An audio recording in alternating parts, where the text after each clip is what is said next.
Está con nosotros el doctor Rogeronis. ¿Cómo le va, doctor? Buen día. Muy bien. ¿Cómo anda usted? Buen día, doctor. Bueno, mire lo que me trajo el doctor para charlar, una cosa muy interesante, el perfil psicológico del paciente para ser intervenido específicamente con el excimer láser.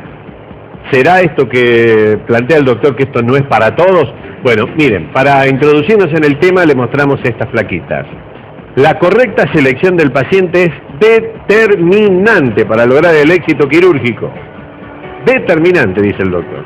La operación es veloz, pero el proceso de diagnóstico es muy riguroso. Contar con la última tecnología es necesario, pero la experiencia del médico es fundamental. Bueno, ¿y qué aspectos se evalúan, doctor, para determinar si este paciente va o no va? Bueno, primero en el tema del perfil psicológico, nosotros tenemos que considerar que la miopía generalmente empieza en la infancia. Sí. Y en la infancia se produce un fenómeno, porque los chicos son muy sinceros y pueden ser muy crueles. Sí. Al compañerito del colegio que va con lentes, enseguida empiezan las cargadas, 4 ojos, bizcocho, las chanzas, como chicato. Y entonces pasa a ser una carga emocional para ese chico desde ese momento. Después viene los chicos que no quieren usar lentes y entonces se adaptan a lentes de contacto, y con el lente de contacto solucionan el problema estético. Pero nadie tolera definitivamente los lentes de contacto en forma indefinida. Entonces cuando viene la intolerancia al lente de contacto, entonces en ese momento se completa esta parábola. Primero anteojos, después lente de contacto, intolerancia al lente de contacto, o una serie de elementos que hacen que ya no los toleren más, hasta inclusive desde el punto de vista psicológico, y entonces no quieren volver a los anteojos y optan por la operación. Y esa sería la parábola más lógica o más habitual. El paciente ya adulto que usa lentes quiere dejar de usarlos y entonces recurre a la cirugía. Ahora, ¿estamos hablando de una cirugía que es optativa? Absolutamente optativa. Nosotros desde el punto de vista ético no debemos inducir a nadie a que se opere. Nuestro deber es informarle las posibilidades. Las posibilidades antes eran, como lo dije, anteojos, lente de contacto. Ahora anteojos, lente de contacto o cirugía. Y cuando elegimos al paciente que se va a operar tenemos que analizar una serie de detalles, porque hay pacientes con personalidades determinadas. Nosotros no somos psiquiatras, pero podemos llegar a una conclusión de acuerdo al diálogo que tenemos con el paciente, si es el paciente sumamente exigente. Hay pacientes que dicen, yo me opero si me asegura que no voy a usar ningún tipo de anteojos. Ese paciente tiene que ser descartado, porque no podemos prometer la perfección. A pesar que las estadísticas son abrumadoras, prácticamente muy cerca del 100% de los pacientes operados dejan de usar lentes.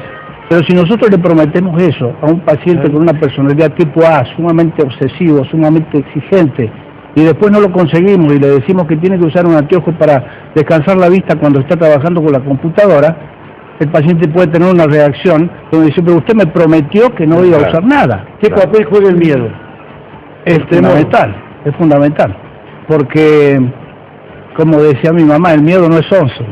Entonces, el temor a tener una complicación está en todos los pacientes que se van a operar. Entonces, deben afrontar o superar ese momento, sabiendo que estadísticamente la posibilidad de una complicación es bajísima. La posibilidad de tener un problema que le cueste la salud visual es bajísima. De modo que lo único que tiene que hacer el paciente es tomar la decisión. Pero nosotros no debemos influir para que tome la decisión. Si nosotros notamos que el paciente tiene temor, no tenemos que decirle no se preocupe, no va a pasar nada, opérese.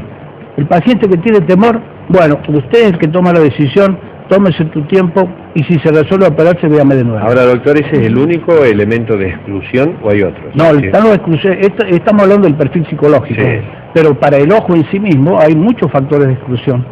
Como se trabaja sobre la córnea, el mecanismo de corrección de la miopía o el mecanismo de corrección del astigmatismo o de la hipermetropía se basan en cambiar la curvatura de la córnea. Y para cambiarla lo hacemos con el láser, que hace un tallado. Al hacer un tallado le disminuye el espesor. Y el espesor no debe ser menor a un límite determinado ya perfectamente establecido. Si nosotros pretendemos corregir una alta miopía sobre una córnea que es delgada y la dejamos más delgada aún, podemos generarle una serie de complicaciones que son mucho peor que ser miope. Pero, ¿y estos que son excluidos no tienen ninguna alternativa? Esos pacientes tienen la alternativa de corregir su miopía con el implante de lentes de contacto intraoculares. O sea que el perfil de, digamos, del paciente, no sé si perfecto, pero el perfil del paciente que puede ser sometido a una operación, ¿cómo serían las características que tiene que tener? Y que sea un paciente que acepte que la operación no le garantiza en un 100% de que va a dejar de usar absolutamente lentes, que existe la posibilidad de un retratamiento si el primer resultado no es completamente efectivo, o sea que el resultado final siempre es bueno, porque nosotros podemos a un paciente operado con un resultado no satisfactorio reintervenirlo para buscar eso, pero no debemos ser triunfalistas para generar una expectativa de que todo va a ser perfecto. Claro. Nosotros tenemos que abrirle la posibilidad de que algo no salga bien y que puede ser reintervenido, pero el paciente finalmente en general lo acepta. Yo, por ejemplo, tuve un caso de una paciente que estaba dispuesta a operarse y el día antes de la operación vino a preguntarme qué marca de láser usaba, cuántos años hace que lo tenía, que iba a entrar en internet a ver qué otro tipo de láser había. Entonces inmediatamente le digo, vea, discúlpeme, pero yo no la puedo operar. Por lo que usted me está preguntando significa que tiene una absoluta desconfianza en lo que vamos a hacer, en los equipos de que dispongo. Entonces, yo tengo muchos casos de pacientes a los que me he negado a operarlo por sus características psicológicas. ¿Cambia la calidad de vida del paciente operado? ¿Cómo se manifiesta? Y lo primero que dice, me cambió la vida, porque imagínense que hay, sobre todo, un ejemplo muy clásico, mujeres que se casan, tienen hijos, usan lentes de contacto que se los sacaron para dormir, y el bebé llora, y se levantan y van a los tumbos, no tienen precisión en nada de lo que se hacen. Además hay pacientes que todos deberían tener el lente de contacto y un anteojo convencional, pero hay muchísimos que no tienen el anteojo convencional.